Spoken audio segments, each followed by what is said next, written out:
Hello, hello, hello. Welcome.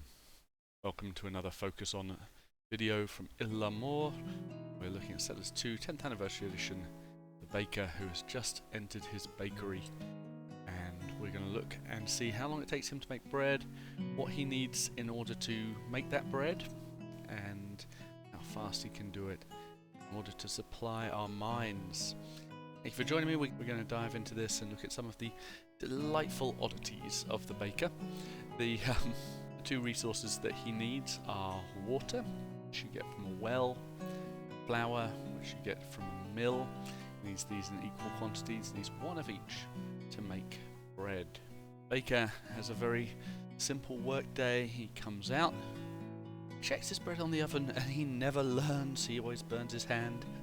It's one of my favourite animations. And then he goes inside and waits for the bread to be done. And he must have a secret little compartment to allow him to get the bread from the oven without going outside. He only goes outside to, yes, check what's happening outside, because he will come out with bread after a short amount of time.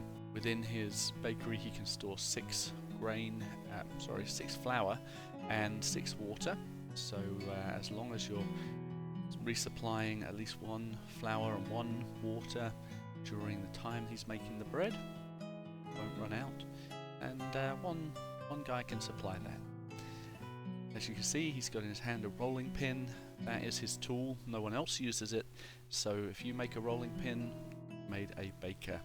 You can run out of bakers, unlike millers, because they do need the rolling pins, and I find actually this can be a limiting resource, so I often increase the number of rolling pins get made by our toolsmith. Having seen his workday, let's time it. I'll do my normal 8 observations, figure out exactly how long it takes him to make the bread, and then we'll look and see if the miller and the well worker can keep up. So we turn to the math, and if we just look at the baker, you see he's got his work day. He enters his house, he comes out of his house to look at the bread. 7 seconds later he then kind of burns his hand, as we saw. He then goes back into his house. 17 seconds, 10 seconds later, and then 25 seconds after that he comes out with his bread, he drops it off, and he goes back into his house to start the next day. It's a 45-second work day. You'll notice that number is the same number as the well worker and the miller, each of them 45 seconds, which is interesting, because it means that our farmer in this system is the one who kind of has a slower work day, produces less efficiently. And if we look at the math, we see that the farmer produces grain every 78 seconds, and then the well worker, the miller, the baker all work at 45 seconds. Finally, the miner, and I've only looked at the stone miner, but I'm assuming that the others are the same. We'll look at that in a later video.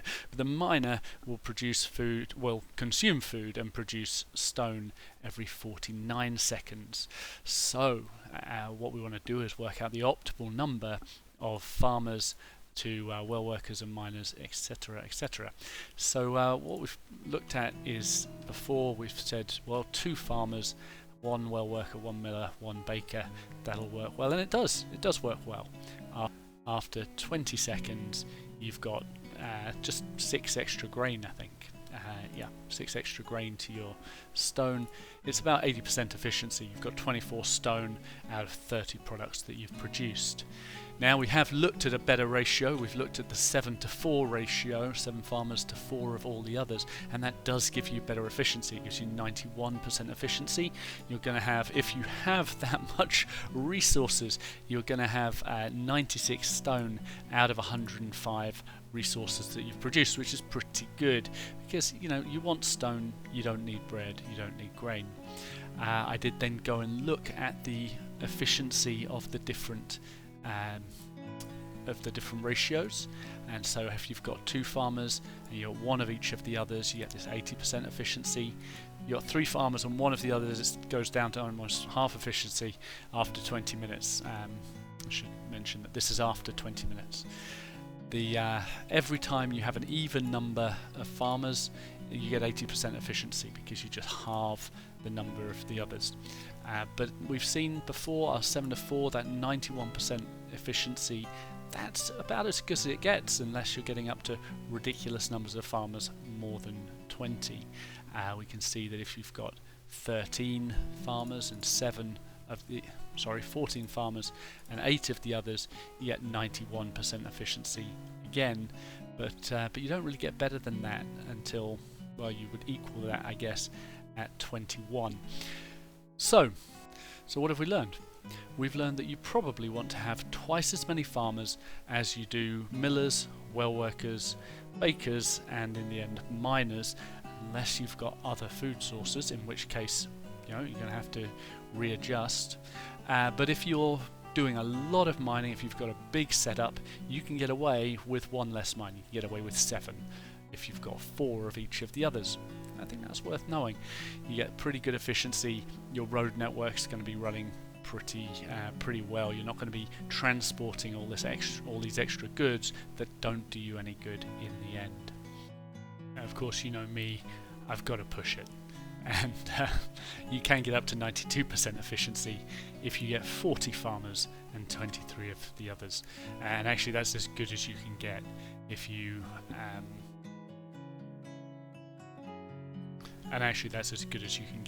go up to 4,001 farmers and 2,300 of the others. You're still at 92% efficiency.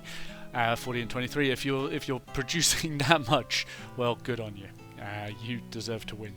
But yep. So that's it. So basically, what I would say is your first aim should be 2 farmers to 1 of each of the others.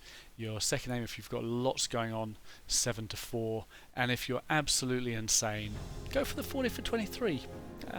You know, enjoy yourselves. So for those of you who are wondering what an optimal setup looks like, here it is. We've got the 7 farms, we've got 4 of the mills, 4 of the wells, 4 of the bakers, and 4 of the mines, and they're all going into this storehouse which I just set up. And you can see a little bit of iron, a little bit of gold, a little bit of coal, but that's all that's in there right now. And I'm just going to leave this for 20 minutes. In fact, what you're seeing right now is the 20 minutes sped up really quickly, and we'll see how accurate we are. We'll see how many of each resource makes its way into the storehouse, and if there's a difference, we'll try to figure out what it is. But what a wonderful setup. This should be as efficient as it gets.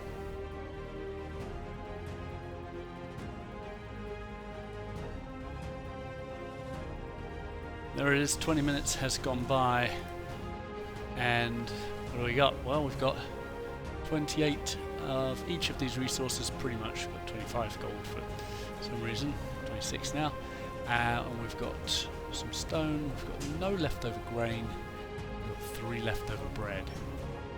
So what I'm seeing is that this is a very efficient system with very little waste, and if we look around, there's no stockpiles, there's nothing being wasted here. So yeah, this looks about as good as it can get.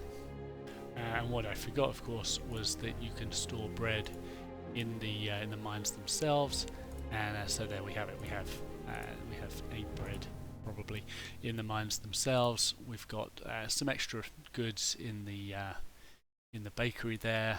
We've got a little bit of extra in each of the windmills as well, just to kind of sort that out and deal with the transportation issues. But we actually have more ore as well than we would have expected after 20 minutes. We've got 112. So production just probably a little bit better, and efficiency really good. It's gonna do you well over the long term. So let's say goodbye to the baker one last time as he goes inside to cool off his hand. Thank you everybody for watching. Have a lovely day, and I'll see you next time for another Settlers 2 video.